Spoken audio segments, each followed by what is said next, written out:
welcome to TOTs, man. I'm glad to have you on. Terrence Wheeler, founder of Lumiere Vodka. Taste the love. I love it. Lumiere Vodka. Yeah. Yeah. You had a long day today, man. That's every day now. It's when you're starting a brand. You've got everything going. Yeah, it's been kicking my ass. I mean, when you're launching a brand, though, I mean, it's like you were saying earlier, like you don't have a second to yourself. You're trying to get this out there. How long have you been working on this? I've been working on it for about 5 years. I've been working on it since I was in college, and like the vision just hit me like just had this vision. And at that time, I was just sitting there like, you know, you have all these moments of self-doubt. Just like, nah, I can't do that. That couldn't be me. I couldn't be picked to do this. And I mean, I just went after it. Like I wasn't even my major. That was my background. And something just told me I'm gonna go to the library. I'm gonna get some business books. Okay. Yeah. And I started reading. Started going to business departmental buildings, things of that sort. Started talking to science teachers on campus. Then next thing I'm out of school, I'm talking to real experts. I'm in labs, and man, 5 years later, after all this research, all this knowledge, all these probably about 150 no's, we have love. I love it. I love the love. Hey, I love it too. I think too, like I've talked to a lot of founders, a lot of creators of different brands. Someone that I connected you with, Carlos Soto, the founder of Nosotros Tequila, also creator of Tesla Tequila with Elon. A lot of people like that I talk to have like very similar mentality, and it's weird because you can't like put a label on it to me, but it's kind of like this, like what you just said, right? Like I have this doubt in the beginning. Let me do like a little homework. Let me see if I could figure this out a little bit. And you just build and build and build. And the name of my episode with Carlos was No Plan B, because when I talked to him, this was like way earlier on in the podcast. It was much more scripted. We had like all this stuff. And I remember one of the questions I asked him was like, dude, like if your tequila doesn't work out, like what's plan B for you? Like what would you do if you didn't own the brand Nosotros? And he was like, fuck man, like nothing. I don't know. There's no plan B here. And I think that's something that's very indicative of like your brand. That's very indicative of a lot of these brands where it's like, yeah, like you have a good career outside of this, but this is like your thing. And I think it's also different, like, and it's difficult for people to hear, like you spent 5 years on this. You were spending money and time for 5 years with nothing to finally now, like this week or the next few weeks, release this brand. Like, what is that like to be going after it for a long time and then to finally have that release happen? Wow. I mean, I have like 1,000 words inside of me, and I'm trying to just process them real fast. I just think where I started, and I think when you don't have the resources and you don't have the background, then you get creative. And being creative is something you can't teach that. You can't develop a curriculum for that. You can't have that passed down to you. Like, you have to just know how to make something work with what you have. And the people who understand how to be creative, and then when you put persistence behind it, behind your creativity, you're unstoppable. You're unstoppable. And I mean, when I first started, like, I really started from nothing with this brand. I didn't, you know, I don't come from money as far as my family, things that sort, regular middle class family. I came from, I started in college. I was selling juice in a bag, calling it Liddy juice. Liddy juice, yeah. I didn't even know what I was gonna do after. Like, I was just doing it to make some extra money, and it was just a cool thing. You know, it just looked cool. It had like this bluish greenish hue to it. And then, you know, I used to go to the dollar store, go get these bottles. Then I slapped a label on it, and I was just like, man, it's just doing so well. And it just started everybody just wanted this Liddy juice all over campus and things of that sort. And then from out, external schools and things of that sort too. And then when I got out of school, and this is when I think this is the transition, this is the turn. Because you see, when you're still in college, you're still like in this incubator, and like you don't really have any responsibility. But when you have to be responsible for your work, like you have to be responsible for your work, that's when the whole dynamic in your thinking changes. That's when the persistence comes behind the creativity. And like when you first got to school, it's kind of hard to get a job, things of that sort. Because I mean, you might be educated or you might have your degree behind you, but then you have to prove yourself. So that was just the biggest word inside of me, like prove yourself. And I used to just go in rooms. I used to have this bottle of Liddy, just this passionate kid. Like I remember I used to talk so much into a room, so much passion into a room. Like the room would literally start sweating. Like it would just get hot in there. People were like, "Man, is it hot in here?" Like, nah. That was just the amount of passion that was coming from me. And I would Uber. To come up with money to start this brand. I would find any type of mentors I could on LinkedIn. I was emailing people. I was calling people.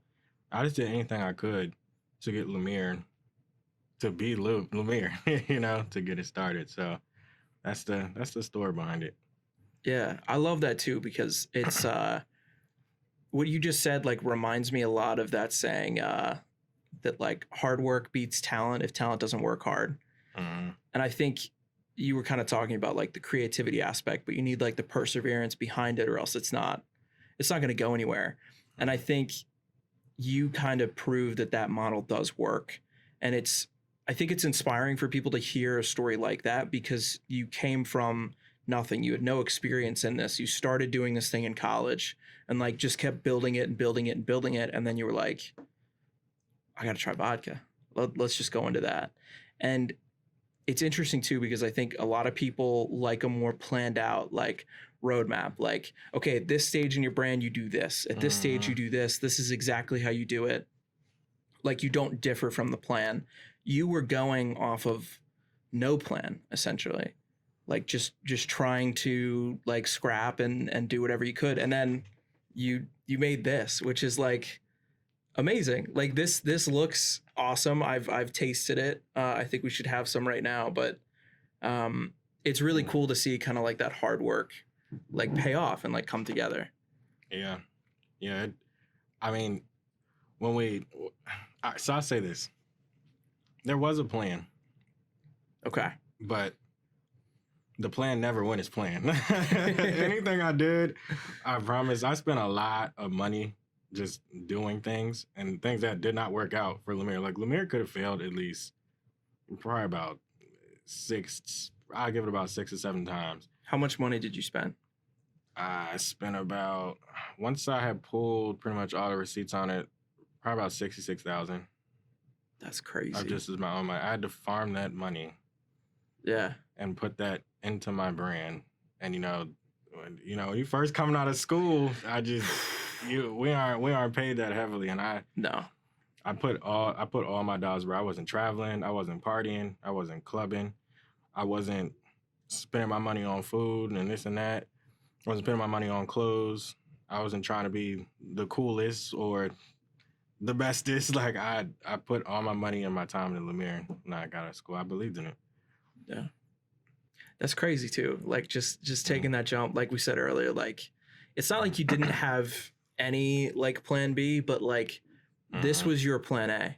Like, yeah, I know how it feels too to like take money that you're earning and you're like looking at your savings and then you're looking at like, yeah, but I kind of need to buy this for this brand I'm trying to start, and like I kind of need to do this, and like that's a tough decision, because you could be putting money, like you said, like towards something that could potentially fail. Mm-hmm. Yeah, that's.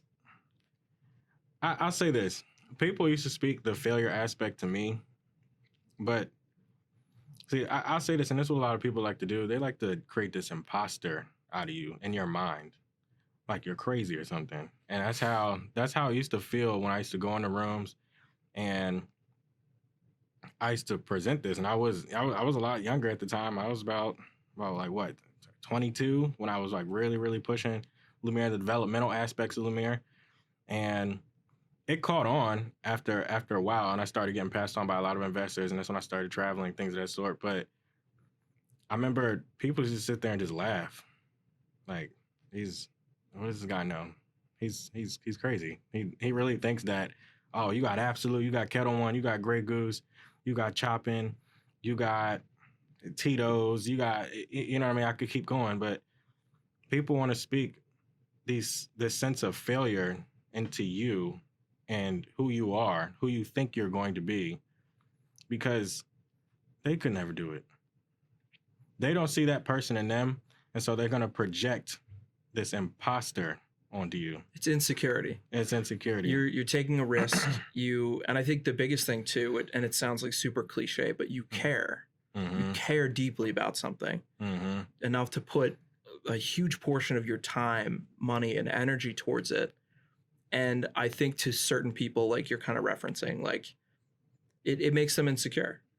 And so it's easy to like take a step back and be like, that's so fucking dumb. Like, why would you even do that? Why would you try and do that? Like, what's the point?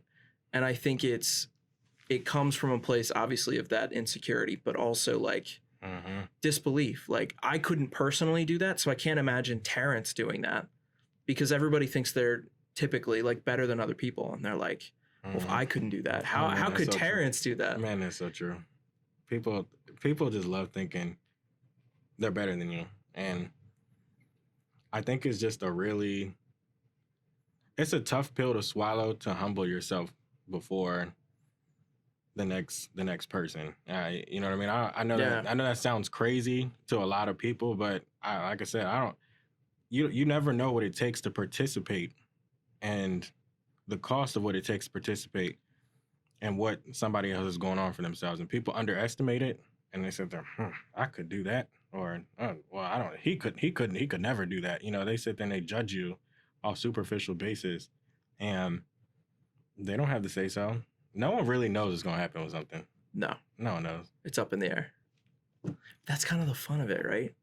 Like, would starting this brand have been as much fun as it was, or as rewarding as it is now, you're launching after 5 years, if there wasn't some sort of associated risk of like, hey, this might not work out? I don't think it would be the same. I had those feelings. You know, and this is stuff where founders don't like to be transparent, or I just say, you know, business people in general like to be all uppity and all positive, and you know, it's just be honest. Yeah, you know, just be honest about what your day-to-day looks like. And I'm very big on authenticity. Like, I will tell you exactly how I'm feeling. Especially when it was time to really get into stores, even once the product's finished, I was like, holy shit, I didn't spend all this money. This product's travel across the world. Now it has to get in these stores. Like, I definitely had this moment of doubt. And then when I had to, and then, see, this is the thing. Once you get something made, and once you put your time and your money into it, and once it gets here, and then actually doing it, the execution part is totally different than the planning part. Yeah. And so once you plan it, and it goes the way you plan, you know, you get everything done. The execution part is a totally different entrepreneur from the planning part. And that's what separates entrepreneurs. And when it was time to get in those stores, I could just remember people telling me, you ain't gonna get in those stores. Oh, what? You'd be lucky if you sell one case. You'd be lucky if, you know, it gets, how are you going to compete with this brand and that brand? Lumiere has done 50 plus stores. No, I'm sorry, 50 plus locations. And we did that in 1 month. That's insane. 1 month. That's nuts. With little resources, no marketing behind it. Stores trusted Lumiere.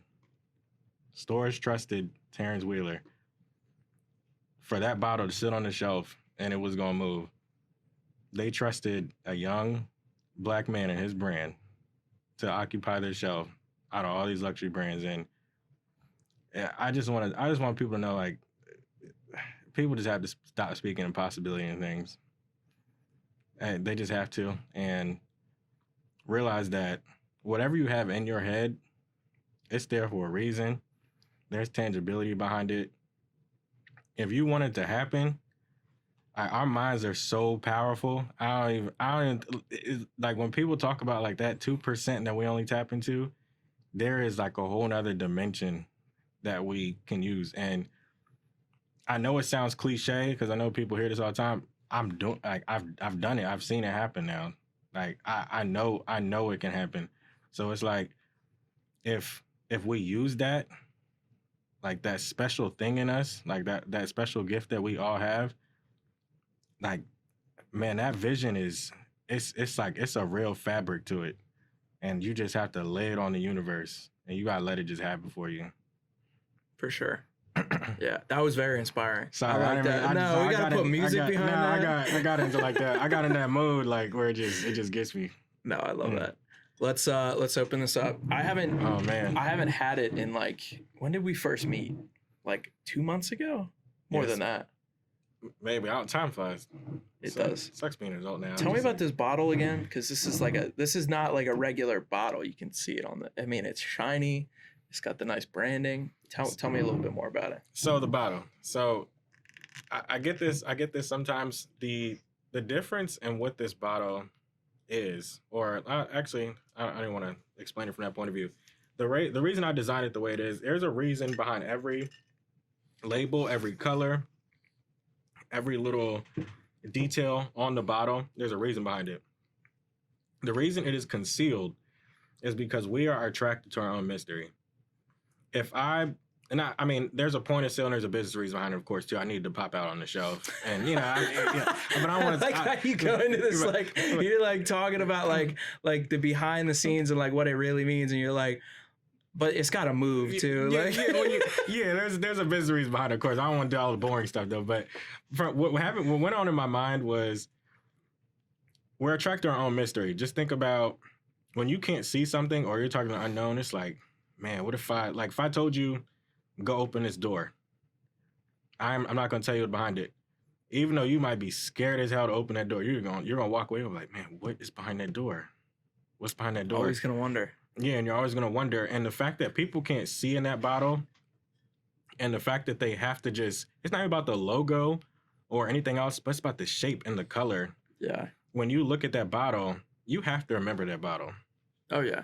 And people started Stands referencing. out. Yeah, I mean, people don't have to remember the name immediately, but hey, man, that liquor and that green bottle, that vodka and that green bottle that stuff is nice. I started hearing people say that because call it the green bottle. It's the green bottle. It's the green bottle. It's vodka. standing in your mind now. You see what I mean? So it's a psychological, just kind of like trance on people. We're gonna get a nice sound here. You ready? Oh, wow, that was so clean. The brand of success. It smells great. Let me, what do you think?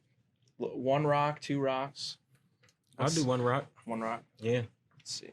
I got these little, look at that. That's some high class. Real crystalline. Oh, yeah.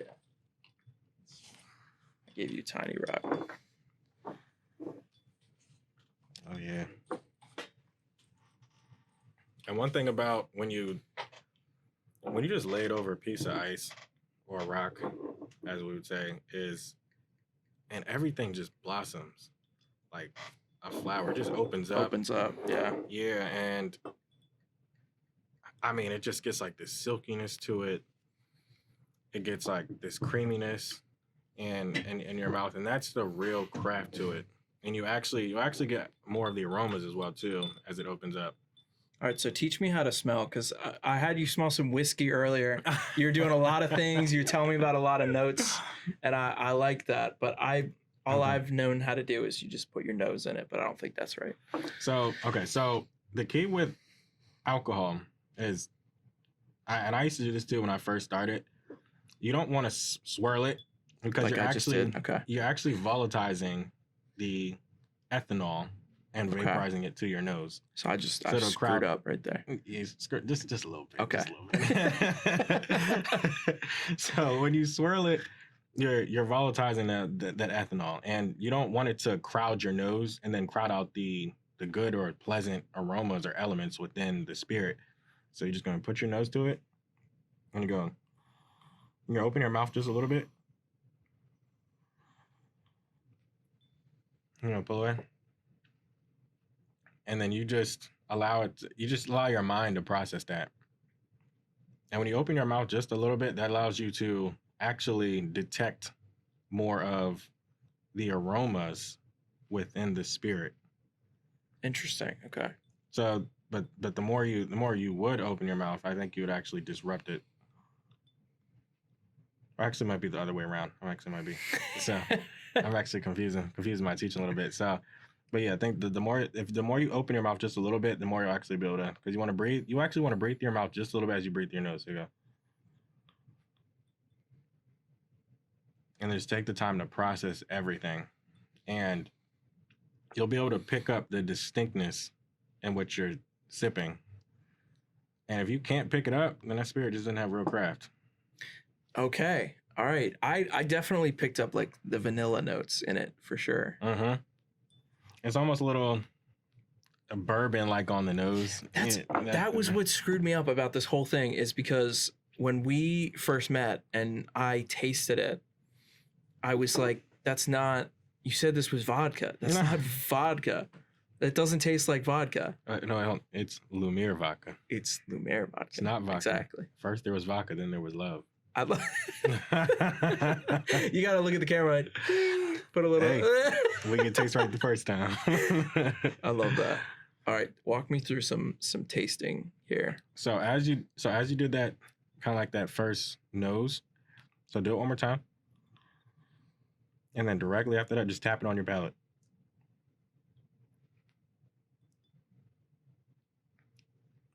And then you just allow it to just kind of just slide over your palate.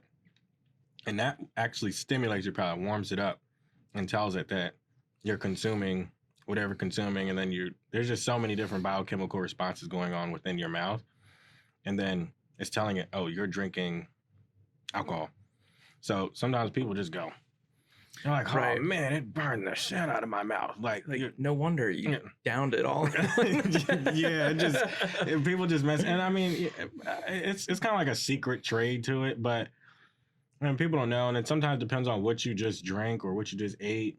And then it can all impact really those molecules and all that scientific response is going on within your mouth.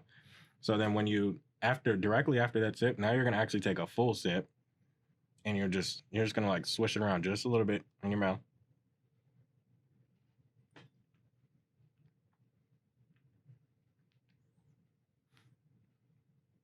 And then you breathe a little bit while it's in your mouth. And you'll pick up everything. And you notice how that's actually more pleasant with that sip. Yeah. It doesn't bother your mouth at all. The finish. That was a little strange. Yeah. Yeah, because you actually just told your body, hey, I'm drinking alcohol. Get ready. That's so strange. Yeah. I will say this too, like we were talking about bourbons earlier. Like I'm a big bourbon guy. I love whiskey. This to me feels more like I'm drinking, not like taste wise per se, but like mouthfeel and like general like feeling around it. So how do you it's more like drinking like a whiskey than it is like a vodka to me. Like I can't sip on vodka. I'm not a vodka person, which is one of the reasons why I wanted to have you on, because I tasted your vodka and I'm like, that shit doesn't taste like vodka. That's amazing. It's like I could sip on that like I would like a bourbon, and that was really confusing for me. But it's part of how you made it, right? Like talk to me a little bit more about some of the ingredients that go into it, why it's different. It's not really a vodka anymore. It's the next thing. Yes. So what makes, or actually, let me actually start with the process where it comes from. So it's made at Dutch Craft Distillery in Zeewold, Netherlands. So that's the rural part of Holland, right near the shoreline. And you know, there's a very mild climate in that area. And what we do is we only procure the Dutch barley. I'm big on Dutch agriculture because they're one of the international leaders in agricultural technology and innovation. And they really value their crop yields and just the overall soil quality. And so people don't think a lot of the time in the industry, some distillers get it, some don't, that the level, the soil quality or the soil the soil chemical ecosystem does not impact the overall grain, but it does. And the character of Dutch barley has uniqueness to it. And when we basically mill it and, then heat it up and saccharification occurs, and then, converting starches to sugars, all those good things, there's a certain level of character that you're actually putting into the spirit. And that's not present when you're just growing things wildly or using all these pesticides or GMOs or all these other things like that. No, they do impact the spirit. And even let's not even mention pesticides. Let's just mention the overall soil health. Mm-hmm. That impact, just think about if you're not eating or drinking good things, I mean, we're going to look disgusting and feel disgusting. Same thing with plants. It's a plant at the end of the day. And that, if you grind up a nasty plant, you're going to get some nasty stuff. So, right. And that's what makes that unique. And that's what gives it, the malted barley actually gives the sweetness. People don't know that. People think that it's the sugar. People are like, oh, sugar. Like, no, the malted barley actually gives the sweetness because there's a lot of sugar and glucose than the barley. And the panela, we procure that from El Salvador. That's the unrefined sugar, the right? Unrefined sugar is evaporated sugarcane juice.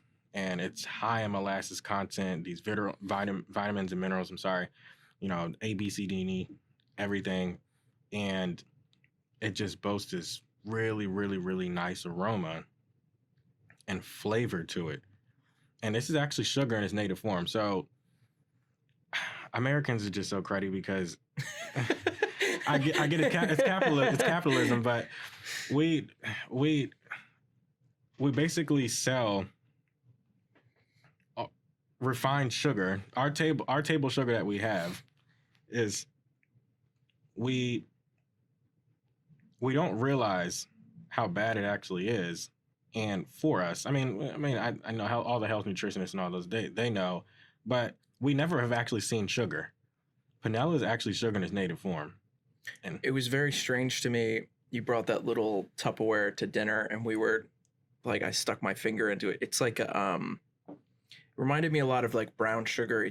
And then the taste of it was just so different than what I've ever tasted before, like as far as sugar is concerned. I'm gonna throw you off real quick. Do it. Even brown sugar is refined. It goes through a centrifuge. But you would think it wouldn't be as refined as like the regular refined sugar, and it obviously it's a little bit less, but it's still it's ultra processed, like everything else that we eat in this country. Very, very processed. I don't know why we just love to process things here. I mean, it's about being quick, fast, and meeting demand. I get it, but it's wrong. It's wrong. Bad. It's wrong. Yeah, it's very bad. I mean, it's just, I guess it's just seen as the American way. But yeah, so I'm sorry, I talked a little bit at length, but so we use panela sugar from El Salvador. We use Dutch barley. And it took me and Roloff. Roloff is my master distiller. He owns Dutch Craft Distillery. It took us 50 iterations to get the finalized distillate that we have today. It was literally us shipping back samples from the Netherlands to Maryland, back and forth. And I had this vision of how vodka should be, or what, no, let me rephrase. I had this vision of what Lumiere Vodka should be, and I couldn't get anybody else to meet this vision.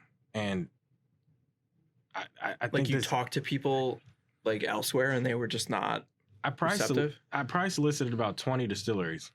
Holy shit. And I had some people willing to work with me, and, there were some good conversations and some things that I was really about to move forward on.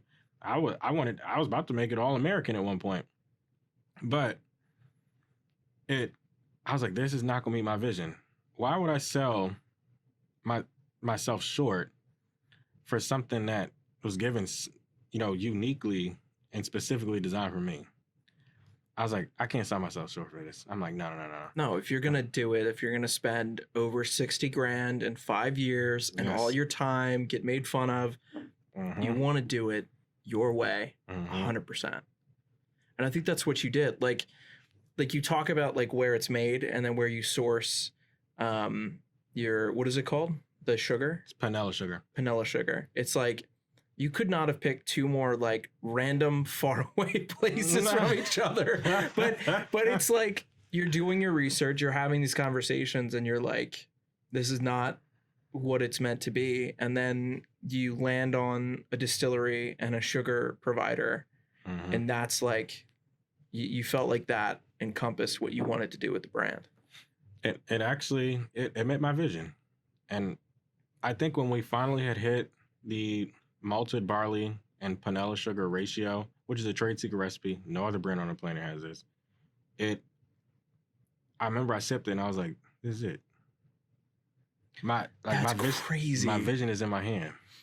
Like I don't think like people are going to understand how nuts that is unless they've tried to like create something. But going through 50 different iterations and like figuring out distribution and sending samples and all this stuff, you're obviously a very particular person, which I think is why this is so effing good.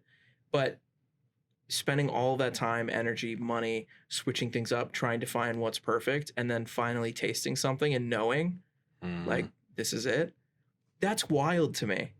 Like what did it feel like when you tasted it and you realized like this is what it's going to be? it was just, I think it was just this revelationary moment where I was just like, this is it. Like the vision, and I just want to say this again, the vision was in my hand. Like like Did you shed a tear? I've definitely shed some. I've had my moments, now at launch when I'm just like, wow, it's not only in my hand, it's in a lot of people's hands. When you can hand over your vision to other people, and then they have this level of passion and glow to them, like you just passed on the that's the most beautiful thing you can do on this earth. I really think is to pass on your vision. Like you think about when parents, teach their kids and raise their kids a certain way, and they pass it on, and they start crying when they see them at their weddings or their graduations. They passed on a vision, and I get emotional talking about it. It's a beautiful thing when you can do that, and that's what it felt like. And I was just it's more than just a proud moment. It's a moment of like, wow, man, I can't even describe it, but it's a moment of joy. It's a moment of joyfulness, and that's why it's called love. Like not only is it abbreviating the name, but it's literally love. It's love in a bottle. So that's amazing, and it just looks so good too. Thank you. One of the reasons why like it's like kind of dumb, but one of the reasons why like bourbons, especially ones in like funky bottles like this, is because they feel so like unique in themselves. Vodka to me, like most of the brands that people like, kind of fall within like the same look and the same taste. Like it's hard for me, and maybe it's just because I drink shitty vodka, but it's hard for me to differentiate between like a cheap vodka and like one that's like $40 or $50. Obviously, like there's slight differences. It's probably not as like, doesn't bite as much on the front, but it's like they feel very similar to me. Like the branding, like clear bottles, always. It's clear spirit, clear bottle, almost always. You got a little bit of blue in there, like some other stuff. It's just, it's boring. It's repetitive. It's been done. This is like in your face, like, we made the love. Here's the love. You're gonna want the love. I like that. Yeah, I like that. Got some you can take that tagline from me, man. You can have that. We're just getting more and more taglines. Yeah, that's so cool. Thank you. Yeah, this is one of the main things I wanted to make sure I did that was different, and it's gonna take a little bit while to condition people it didn't really have to be conditioned for people to just get it. I didn't create a commodity. A commodity is an undifferentiated product. I was like, it's time. Like you said, there's clear bottles with the label on it. If you walk down a vodka aisle and you just look from left and right, looks the same. Everything looks the same. The only thing that doesn't look the same to you are the brands that actually put marketing behind it to make sure that you didn't think they were the same. But this is something, it doesn't look the same. It doesn't read the same. Then you pop open the cork, it doesn't smell the same. Then it tastes the same. It's like, wait, this can't be vodka. No, it's Lumiere Vodka. And It's love. It's love. It's love. That's awesome. Yeah. That's the brand. That's the brand of success. That's the magic behind it. I love that. You got the look too for people listening. He's got a nice suit on, the green tie. He's got a nice pin going. Hey, got my all black on. I gotta make sure I represent the brand well. Everything should be synonymous in terms of when you represent a brand, you should look like the brand. Yeah, I agree with that. I like that. You know, I think I need to wear like a tater tot suit around. I think that would be. That wouldn't be bad though. I get some attention for that one, right? Nah, you might go viral for that one. I don't know that it would be like a great viral or like a good attention, but I mean it'd be publicity, right? Like, damn, a walking tater tot. Yes. Yeah, I wonder what the hell that's about. That's kind of fucking weird. He's 25. It's like, wait, a tater tot? What the hell? So you mentioned there were times when you felt like it might fail, and that's like a tough. That's like the shittiest. You wanted to be open, right? So we're gonna go full open, right? That's like the shittiest part about entrepreneurship is like having such a passion for things, and then things start going wrong, where they're just not working, and you're like, I don't know if this is gonna work out.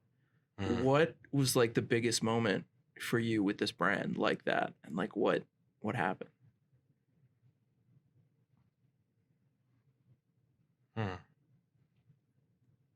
I think as far as what made me keep going, or what was the part where I was like, this can't fail? Kind of both, right? Like what was like the biggest thing that went wrong with the brand, like while you were trying to figure things out, and like how you like figured your way out of that moment? I got a good one. So I remember when I was working with a distillery. I mean, I hate to name drop, but I'll go ahead and name drop. But I was working with Terrence Distillery at first, and I was really excited about working with them. And they had this ultrasonic technology to help process like just overall chemical elements within the spirit, smoothing it, intensify its aroma, things like that. And it wasn't my technology, but I was pitching that. And I went down there, shook everybody's hand, and I was still grinding out to come up with the money to just make sure I was ready for mass production. And one day, I mean, there was a transition of leadership, and they said they wanted a different direction with the brands they wanted in-house, and we weren't big enough. And I'm sorry, I got to catch myself. I get emotional about it. I've been through a lot. But I was like, when he finally emailed me and told me like, we're not interested in working with you anymore, like my heart broke, because I was like it's over. Like if I don't have the distillate, then it's not real. And when he basically told me I'm not big enough, and I'll never forget this. They shipped back.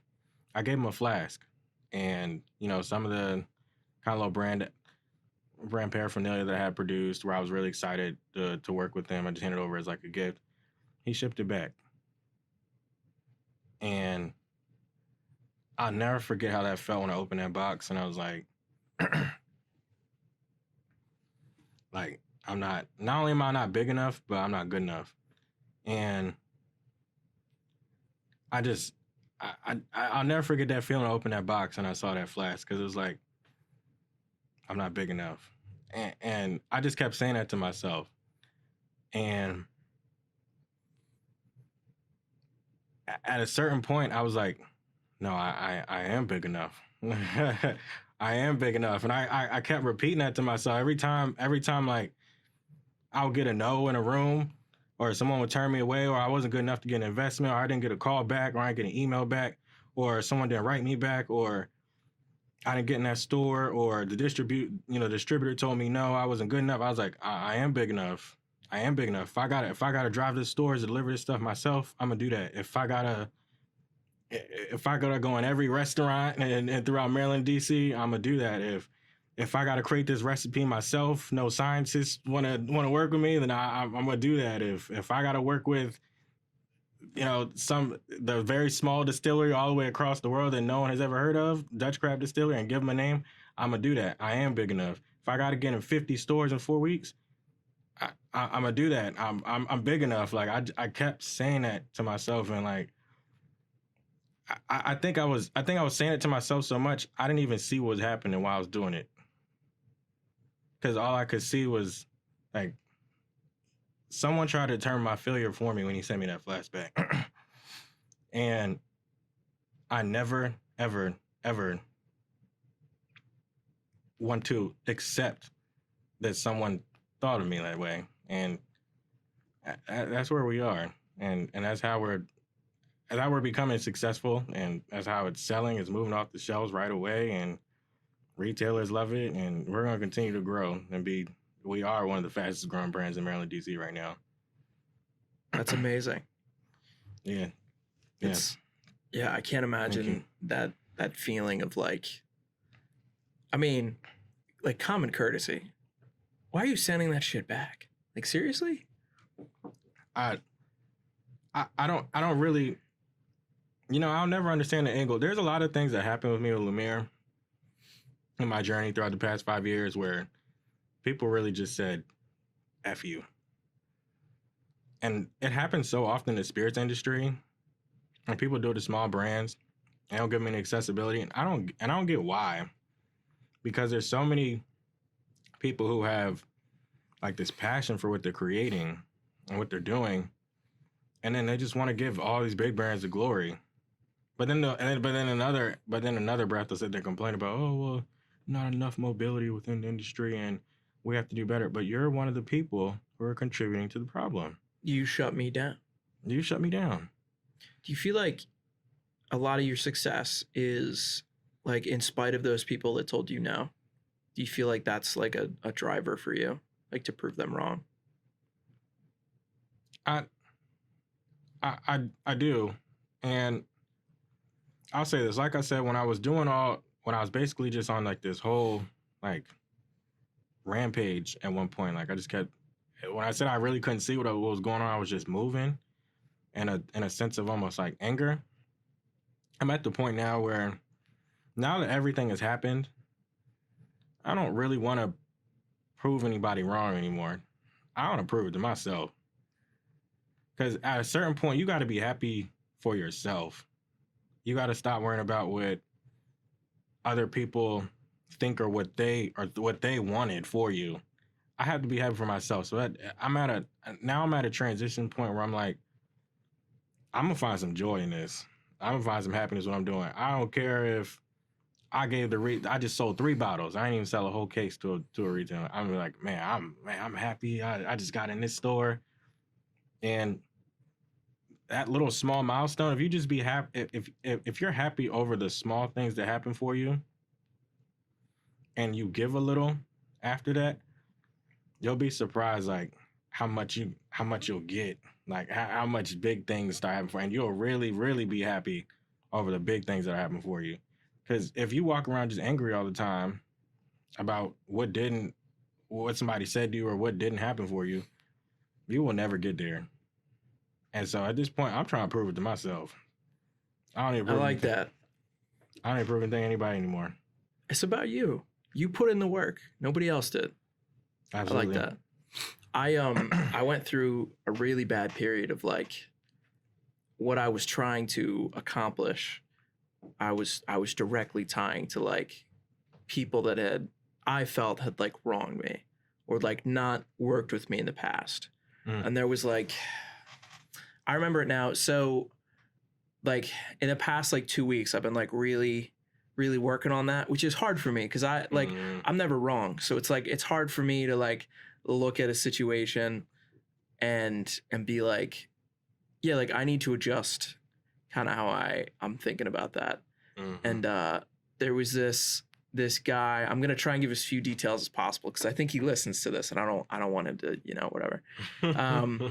But there was this guy and I felt like he, at certain points in like us being like friends, had like used me to a certain degree. Like he's got his entrepreneurship stuff going on, I've got mine, but I always felt like he was like somebody that he was reaching out when he needed stuff.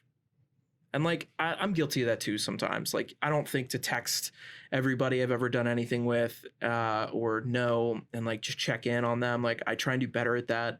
But um I don't know. It felt like the only times he reached out or needed anything, it was like a one-way street, like for his side of things. And so, like a year ago or 2 years ago, like I really started looking at what I was doing and being like, yeah, well, like, you know, I got this going on and he doesn't have anything like this going on. And then he would do something like he's an amazing guy. Like he's very talented. He's kind of like me. Like we're kind of working towards these successes, kind of trying to build some of the foundation. And he had something like huge happen a couple months ago, and I was so negative about it. Like in my circles, I was like, this is so dumb. Like, why would he do that? That's like not whatever. And I realized that a lot of what I was trying to do was in spite of this dude, and was like, I just want to beat him. And I realized how like futile that was, because I wasn't doing it for me or to help people or to share people's stories or anything else at that point. It was like, I don't like this guy. I feel like we're in competition. I just want to compete.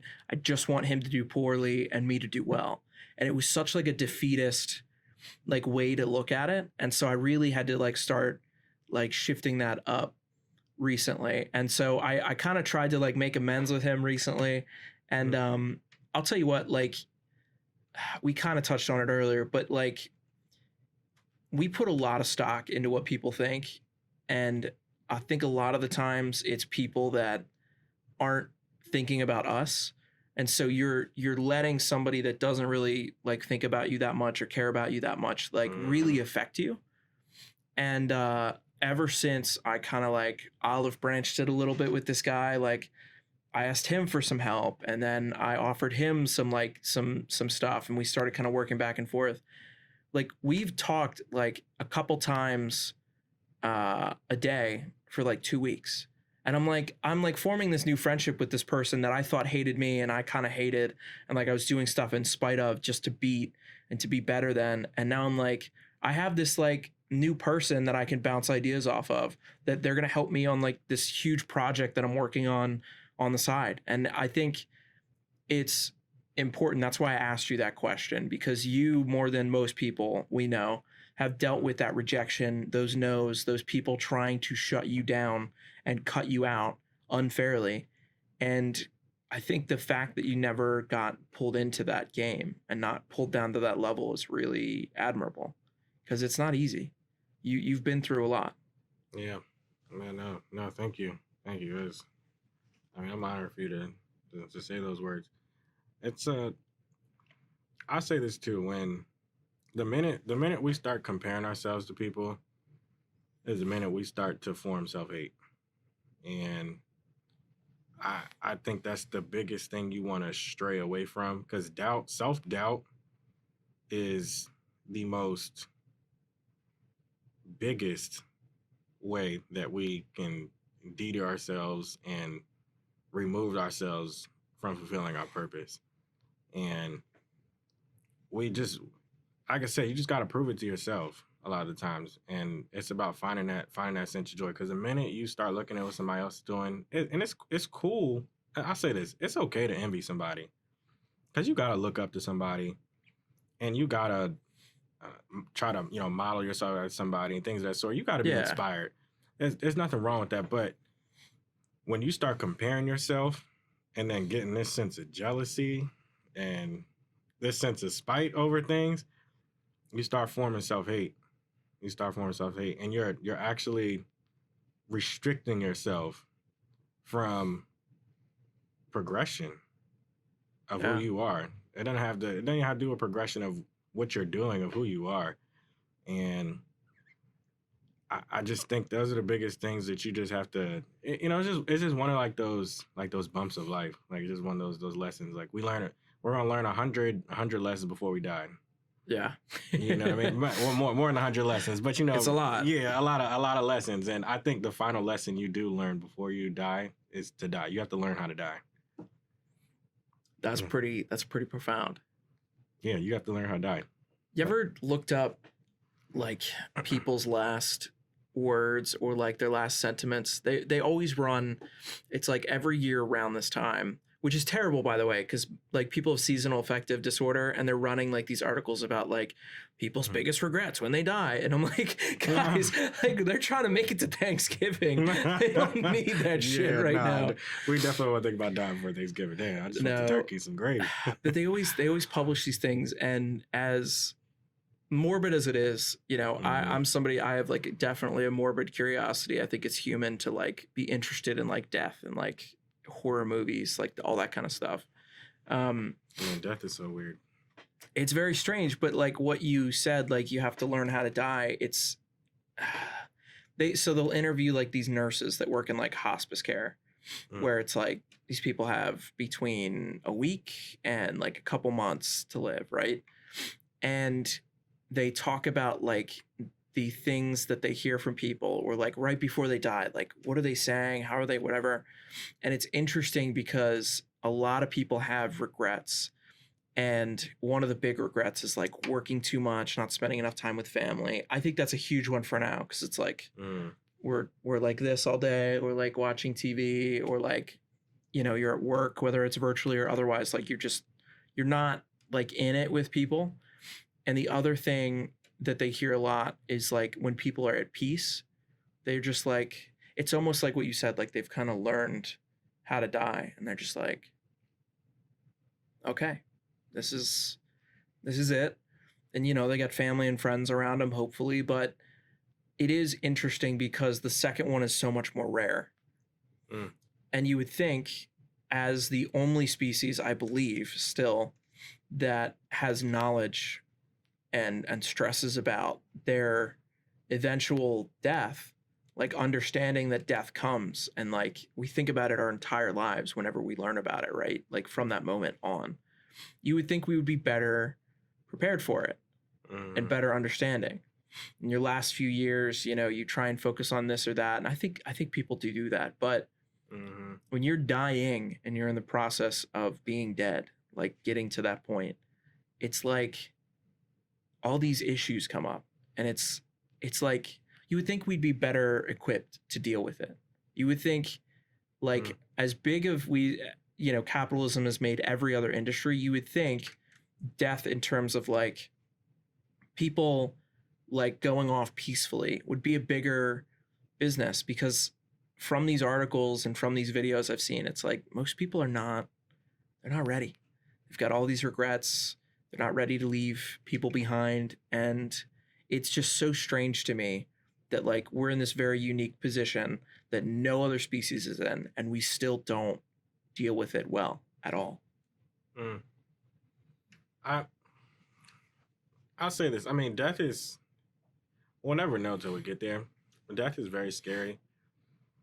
I think people who are about to die, you know, the elderly, when they're pretty much approaching death, I think they know. I think you. Yeah.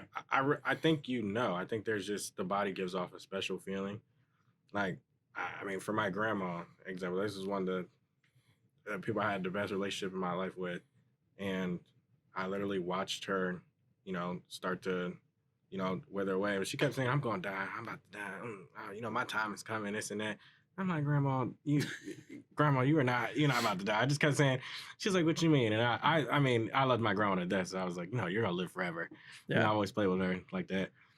And one time she was in the nursing home because she kept getting sick at one point. You know, once that kind of like that repeated cycle of them getting sick, you know, it's kind of getting almost time. Yeah, they're always in the hospital. Yeah, and she was just like, I'm about to die. I think this is gonna be my last day. You know, she'd always try to like give me her last words, and I was just like, "I'm not about to die yet."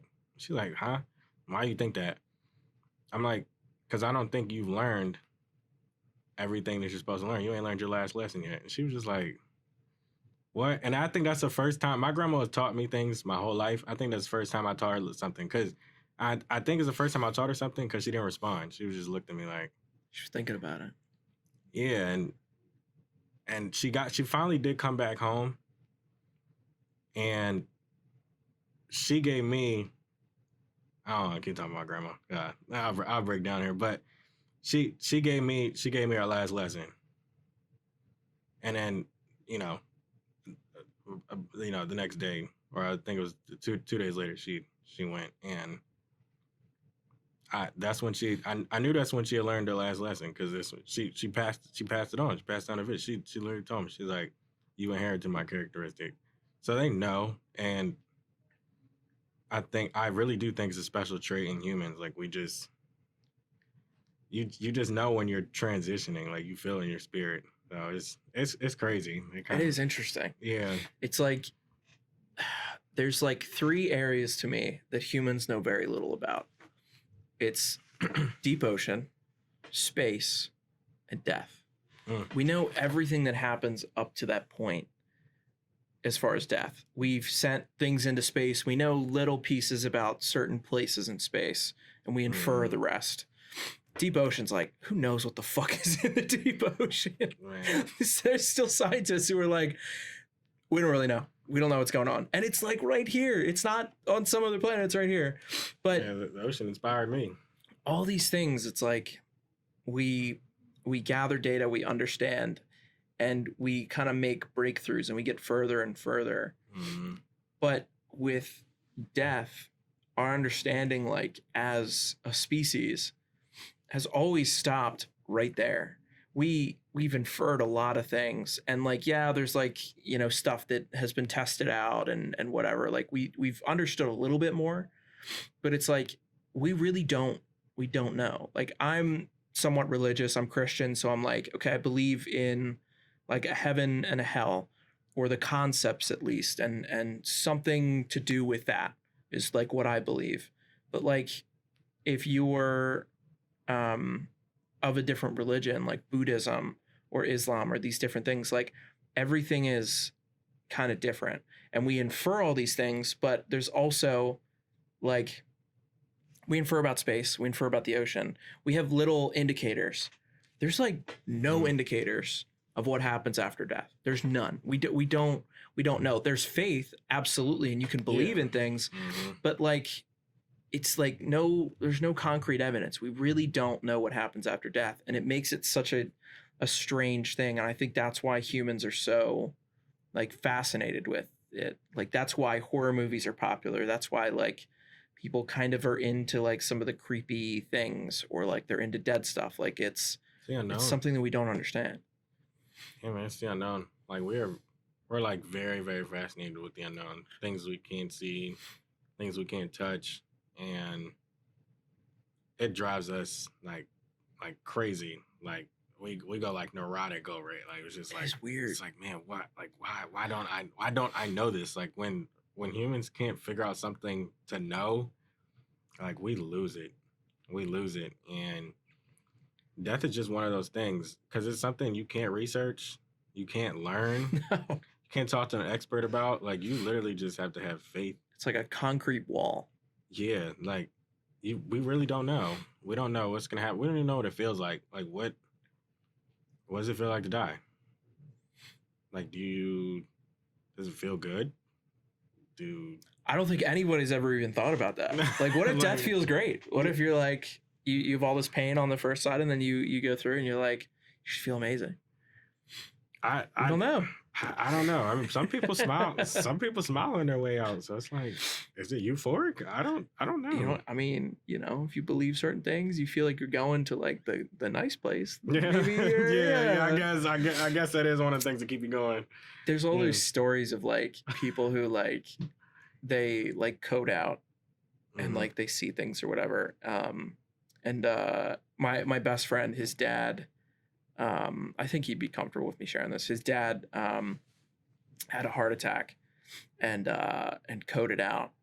And I'm trying to remember what he said about it. I think he said like he didn't see shit. Like, it's not like there was whatever. But there's other people that like have died and come back, like not like fully dead, but like, coded or whatever. Yeah. And they're like, oh, like I saw hell, or oh, I saw heaven, like there was a light, there was fire. Like, it's it's such a strange thing to like think about that we're here. We put so much emphasis into like creating something or doing something like a podcast or starting something like a vodka brand. And then like, but we know like there's nothing that we do here is going to like save you. Like you're dead. Like you're going to die. You cannot stop yourself from dying. You can delay it, but it's going to happen.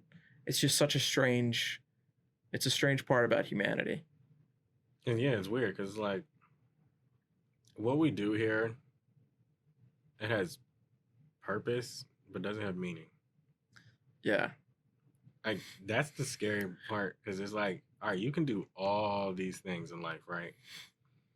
And then when they give you your obituary and you know you're about to have your funeral, everything you did in your life is 3 paragraphs. Right. If they're feeling nice. Yeah, they're feeling nice. Yeah, depending on if who you wrote were it. a nice person. Yeah, depending on who wrote like, it, right? Yeah, we'll give him 3. Yeah, I was gonna give him 2. Yeah, we'll leave that out. Yeah, like it's kind of it's one of those weird things. It's like you can do all these things, and at your funeral, they're reading like 3 paragraphs, and you did all this in life to get to these points and to prove your purpose, and then it means it has no currency. I think that's why it's so important to like find purpose in life. Because if you're not doing anything, I think these thoughts about like who's going to go to my funeral, how long is my obituary going to be, like what's going to be in it, I think it's a lot harder to look at that. How I feel like people should maybe look at death is like either, depending on what you believe, like a transition or like a peace, like a rest, right? Like that's, I think most cultures believe it's either a peacefulness, a non-existence. Some of them believe like you come back and do other stuff, but that's also like kind of a form of like peace, right? Because you get to like kind of restart, and then, or it's a transition to somewhere else. And I think like people are scared of change. Death is like the biggest change, which I guess makes sense why people are so scared of it. But I feel like it's easier to look at that with more peace and to not dread it when you feel like you're doing something with purpose. You're creating, you're helping other people, you're doing good things. And I think like even for people maybe like atheists who are like, there's no heaven and hell, like you die, you're dead, like you're gone.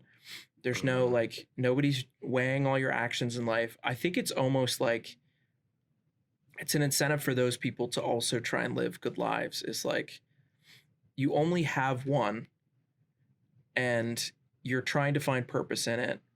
Why shouldn't your purpose be to be a good person and also to have a good time? Like both of those things combined, because you get to do it once. And then if you're lucky and you did a good job, you might leave a legacy that lasts longer than you for a certain amount of time. But I think it's like, it's such a taboo topic and it's regarded as really weird when like, if you live your life thinking about it, but not in like a negative way, thinking about it as kind of like a motivator. Like I want to do the most good. I want to be the most productive. I want to spend the most time with my family. Like things like that. I feel like it's a better way to think about it so that when you do eventually end up in that bed or wherever you are and you're dying, which everybody has to go through, you can feel like you did it. You can feel like you ran your life how you maybe were supposed to. I don't know how we got onto death, but this is good. I like this is a good conversation. I feel like whenever you and I talk, we like to get into the deep conversation. Definitely deeply intellectual. It's funny because like, excuse my language, but my dad he'd always come in if he was like frustrated with his time or something like that. He'd be like, you know what?